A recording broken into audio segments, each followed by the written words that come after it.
നമസ്കാരം, ഞാൻ ഡോക്ടർ വിസ്മയ ദാമോദരൻ. നമ്മൾ ഇന്ന് ചർച്ച ചെയ്യുന്നത് വെരിക്കോസ് വെയിനിന്റെ 6 സ്റ്റേജുകൾ പറഞ്ഞുതരാം. ഇതിലെ ലക്ഷണങ്ങൾ അനുസരിച്ച് വെരിക്കോസ് വെയിൻ ഉള്ളവരാണെങ്കിൽ നിങ്ങൾ ഏത് സ്റ്റേജിലാണ് ഇപ്പോഴുള്ളത് എന്നുള്ളത് നിങ്ങൾക്ക് സ്വയം ഡയഗ്നോസ് ചെയ്യാൻ പറ്റുന്നതായിരിക്കും.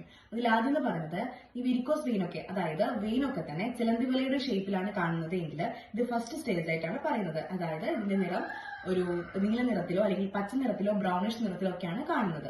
രണ്ടാമത്തെ സ്റ്റേജ് എന്ന് പറയുന്നത് നമുക്ക് കുറച്ചു നേരം നിൽക്കുമ്പോൾ തന്നെ കാലിൽ കഴപ്പ് അനുഭവപ്പെടുക, അതുപോലെ തന്നെ പുകച്ചല്, എരിച്ചല്, ഇതൊക്കെയാണ് രണ്ടാമത്തെ സ്റ്റേജിലോട്ട് വരുന്നത്.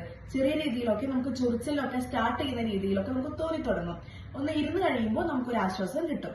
മൂന്നാമത്തെ സ്റ്റേജ് എന്ന് പറയുന്നത് ഈ പറയുന്ന വെയിനുകളൊക്കെ തന്നെ പുറത്തോട്ട് വീക്കം വന്നിട്ട് കാണാൻ തുടങ്ങും. അതായത് തടിച്ചിട്ടൊക്കെ പുറത്തോട്ട് കാണാൻ തുടങ്ങുകയും അതുപോലെ തന്നെ കണങ്കാലിലൊക്കെ നീര് വരാനും തുടങ്ങും. എന്നാൽ നമുക്ക് കുറച്ചു നേരം കാല് നീട്ടി വെച്ചിരിക്കുകയാണെങ്കിൽ ഈ നീരൊക്കെ തന്നെ വലിഞ്ഞു പോകുന്നതായിട്ടും നമുക്ക് അനുഭവപ്പെടാം. ഇതാണ് മൂന്നാമത്തെ സ്റ്റേജിൽ വരുന്നത്.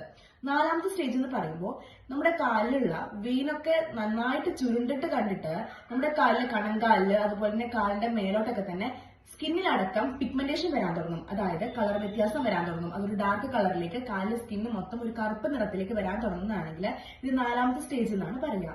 അഞ്ചാമത്തെ സ്റ്റേജ് എന്ന് പറയുന്നത് നമുക്ക് വെയിനുള്ള ഭാഗത്ത് തന്നെ നന്നായിട്ട് ചൊറിച്ചിൽ അനുഭവപ്പെടാനും ഇത് അൾസറേറ്റീവ് ആവാനുള്ള ഒരു ചാൻസ്, അതായത് ചൊറിഞ്ഞ് പൊട്ടാൻ തുടങ്ങുന്ന ഒരു അവസ്ഥയിലേക്ക് മാറുന്നുണ്ടെങ്കിൽ ഇത് അഞ്ചാമത്തെ സ്റ്റേജ് എന്നാണ് അതിനെ പറയുന്നത്. ഇനി ആറാമത്തെ സ്റ്റേജ് ആണെങ്കിൽ ഇത് പൊട്ടി ഒലിച്ചിട്ട് അൾസറേറ്റീവ് ആയിട്ട് മാറും. അതായത് ഉണങ്ങാത്ത മുറിവുകളായിട്ട് മാറിയിട്ടുണ്ടെങ്കിൽ ഇത് ആറാമത്തെ സ്റ്റേജ് ആയി എന്ന് പറയാം. നിങ്ങൾ ഏത് സ്റ്റേജിലാണ് നിങ്ങൾ തന്നെ സ്വയം കണ്ടുപിടിച്ചിട്ട് അല്ലെങ്കിൽ നിങ്ങൾക്ക് അറിയുന്ന നിങ്ങളുടെ ഡോക്ടറെ അടുത്ത് പോയിട്ട് ഡയഗ്നോസ് ചെയ്തിട്ട് കൃത്യമായ മെഡിസിൻ എടുത്തുകൊണ്ട് തന്നെ ഇത് മാറ്റേണ്ടതുണ്ട് കേട്ടോ. Thank you.